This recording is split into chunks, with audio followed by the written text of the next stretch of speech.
Je dis à Carl, la phase préliminaire là ne finit plus jamais. Ah, et je suis sûr que vous vous posez la même question. Bienvenue à la Minute GC, je suis Carl, votre ingénieur de génie civil.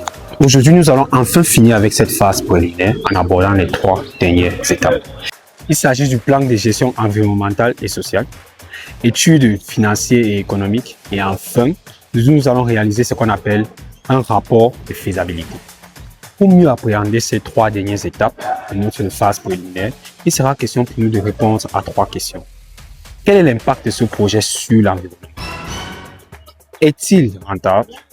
Et enfin, est-il réalisable?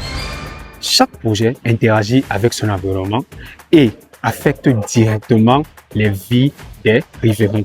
C'est à ce moment qu'intervient le PGES, appelé Plan de gestion environnementale et sociale. Ce plan identifie les zones sensibles et les populations concernées et il propose des mesures concrètes pour protéger l'environnement et les communautés concernées.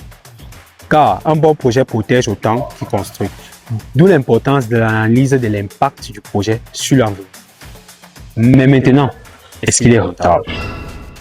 Pour répondre à cette question, nous allons réaliser une analyse globale du coût du projet, en tenant en compte les coûts initiaux du projet, les coûts d'entretien et de maintenance, et aussi les bénéfices socio-économiques de notre projet. Et ceux-ci sont réalisés avec des outils tels que le TIR et le ROI.